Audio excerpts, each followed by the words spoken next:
ಆತ್ಮೀಯ H16 news ಅರ್ಥಾತ್ ಹೇ ಸೀತಾರಾಮಗೆ ಸ್ವಾಗತ. ನಾನು ನಿಮ್ಮವ MI ಅಥವಾ ಮಲ್ಲಪ್ಪ ಜೋತಾವಾರ್. ಆದ್ಮೇಲೆ ಈಗ ತಾವು ದಿನ ಸುದ್ದಿಗಳನ್ನ ಅದರ ಜೊತೆಗೆ ವಿಶೇಷತೆಗಳನ್ನ ನೋಡ್ತಾ ಹೋಗಿ ವಿಶೇಷ ಈ ಮೊದಲನೇ ಸುದ್ದಿಯನ್ನು ನೋಡಿ. ಮುಖ್ಯಮಂತ್ರಿಗಳು SIR ವಿರೋಧ ಮಾಡಿಕೊಂಡು ಬಂದಿದ್ರು.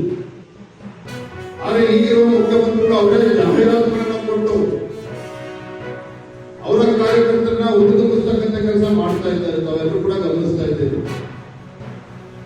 ಮತ್ತೆ ಕೇಂದ್ರ ಚುನಾವಣಾ ಆಯೋಗ ತಗೊಂಡಿರ್ತಕ್ಕಂಥ ನಿರ್ಧಾರ 20 ವರ್ಷಗಳ ನಂತರದಲ್ಲಿ ನಮ್ಮೆಲ್ಲರಿಗೂ ಕೂಡ ಒಂದು ಸುವರ್ಣಾವಕಾಶ ಸಿಕ್ಕಿರುವಂಥದ್ದು. ವಿಧಾನಸಭಾ ಚುನಾವಣೆ, ಲೋಕಸಭಾ ಚುನಾವಣೆ ಬಂದಾಗ ಕೊನೆಯ 20 ದಿನ ಒಂದು ತಿಂಗಳು ಯಾವ ರೀತಿ ನಾವು ಕೆಲಸ ಮಾಡ್ತೇವೆ, ಮನೆ ಮಠ ಬಿಟ್ಟು ನಮ್ಮ ಅಭ್ಯರ್ಥಿ ಗೆಲ್ಲಿಸಬೇಕು ಅಂತೇಳಿ ಹಠ ತೊಟ್ಟು ಯಾವ ರೀತಿ ಕೆಲಸ ಮಾಡ್ತಿರೋ ಮುಂದಿನ ಒಂದು ತಿಂಗಳು ಪ್ರಕ್ರಿಯೆ ಪೂರ್ಣಗೊಳಿಸುವವರೆಗೂ ಕೂಡ ಯಾವ ರೀತಿ ಚುನಾವಣಾ ಸಂದರ್ಭದಲ್ಲಿ ನಾವು ಕೆಲಸ ಮಾಡ್ತೀವೋ ಅದೇ ಉತ್ಸಾಹದಿಂದ ಅಥವಾ ಈಗ ಯಾವ ಉತ್ಸಾಹದಲ್ಲಿ ಮನೆ ಮಠ ಬಿಟ್ಟು ಕೆಲಸ ಮಾಡ್ತೀವೋ ಅದೇ ಉತ್ಸಾಹದಿಂದ ಈ ಪ್ರಕ್ರಿಯೆ ಪೂರ್ಣ ಮುಗಿಯೋವರೆಗೂ ಕೂಡ ನಾವೆಲ್ಲರೂ ಕೂಡ ಕೈ ಜೋಡಿಸಬೇಕು ಅನ್ನುವ ವಿನಂತಿಯನ್ನು ಮಾಡೋದಕ್ಕೋಸ್ಕರ ಬಂದಿದ್ದೇನೆ. ಆತ್ಮ ಕಾರ್ಯಕರ್ತ ಬಂಧುಗಳು, ಕಾಂಗ್ರೆಸ್ ಸರ್ಕಾರ ಆಡಳಿತ ಯಂತ್ರದ ದುರ್ಬಳಕೆಯನ್ನು ಕೂಡ ಮಾಡಿಕೊಳ್ತಾ ಇದೆ. ಅಧಿಕಾರಿಗಳ ಮೇಲೆ ದಬ್ಬಾಳಿಕೆ ಮಾಡುವಂಥದ್ದು, ಅಧಿಕಾರಿಗಳ ದುರುಪಯೋಗವನ್ನು ಕೂಡ ಕಾಂಗ್ರೆಸ್ ಸರ್ಕಾರ ಮಾಡಿಕೊಳ್ತಾ ಇದೆ. ಎಷ್ಟೋ ಕಡೆ PLOಗಳಿಗೆ ಸರಿಯಾದ ರೀತಿ ತರಬೇತಿಯೂ ಕೂಡ ಆಗಿಲ್ಲ. ಮಾಹಿತಿಯ ಕೊರತೆಯಿಂದಾಗಿ ಬಹುತೇಕ ಕಡೆ ನಮ್ಮ PLO ಜಾಗೃತರಾಗಿ ಸರಿಪಡಿಸತಕ್ಕಂಥ ಕೆಲಸ ಮಾಡ್ತಾ ಇದ್ದಾರೆ. ಹಾಗಾಗಿ ಇವತ್ತು PLOಗಳು ಸರಿಯಾದ ರೀತಿ ತರಬೇತಿಯನ್ನು ರಾಜ್ಯ ಸರ್ಕಾರ ಕೊಡದೇ ಇರತಕ್ಕಂಥ ಪರಿಣಾಮ ನಮ್ಮ ಜವಾಬ್ದಾರಿ ಕೂಡ ಇನ್ನು ಹೆಚ್ಚಾಗಿದೆ ಅನ್ನೋದನ್ನು ಕೂಡ ನಾವು ಮರಿಬಾರದು. ಅರ್ಜಿಗಳನ್ನ ಅವರೇ ಮನೆಯಲ್ಲಿ ಕೊಟ್ಟಿರ್ತಾರೆ.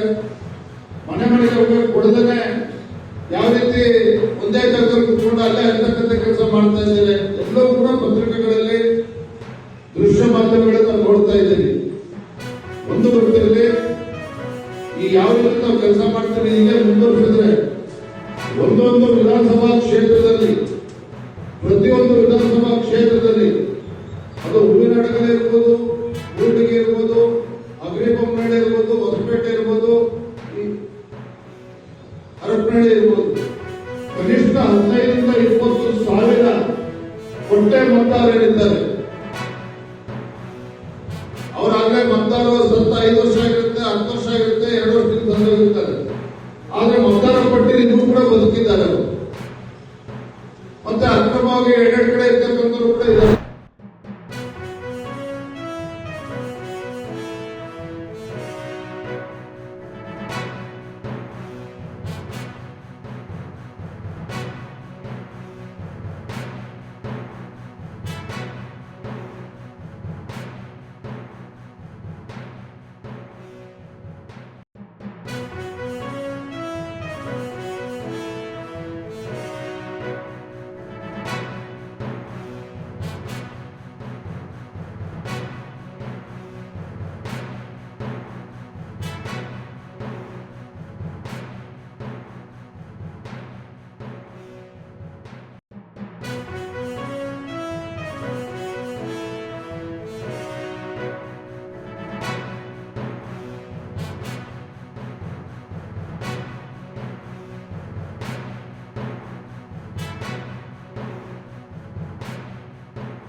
ಏನೇನು ಪ್ರಯೋಗ ನಡೀತಾ ಇದೆ.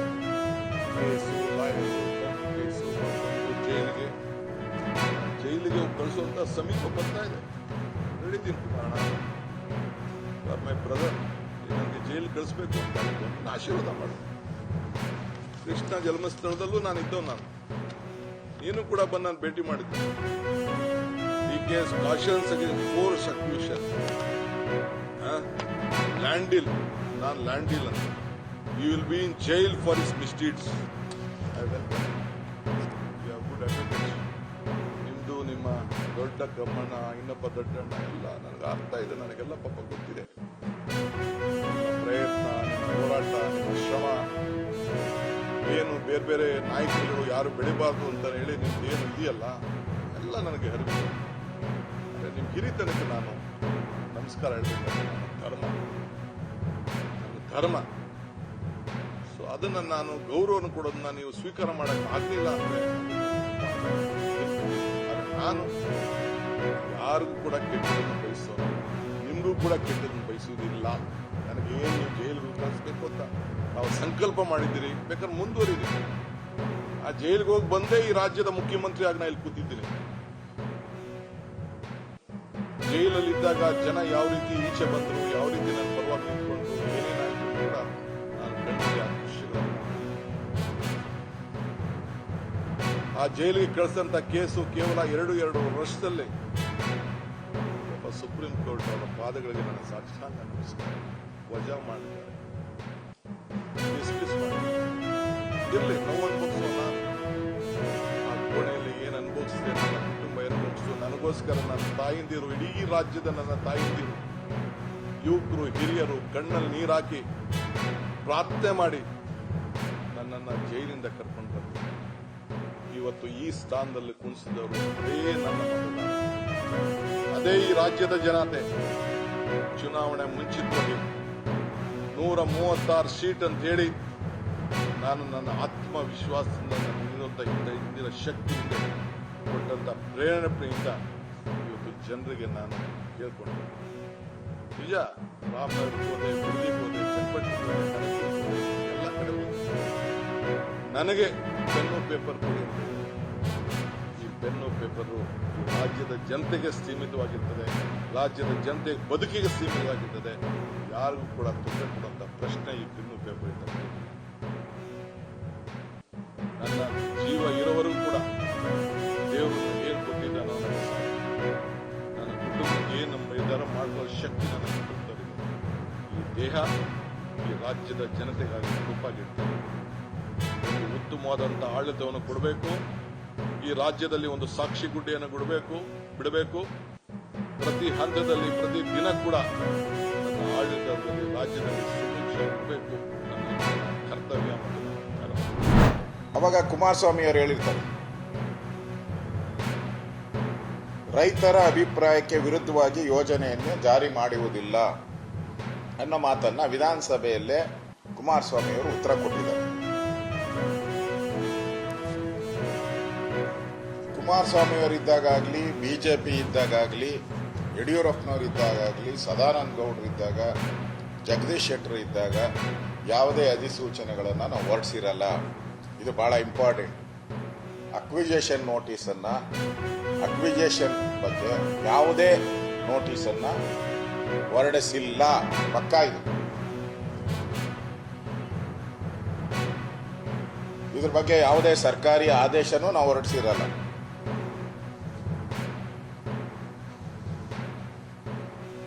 DLF ಕಂಪನಿ ಏನಿತ್ತು ಅವತ್ತು, DLF ಕಂಪನಿಗೆ ಆಸಕ್ತಿ ತೋರಿಸಿತ್ತು.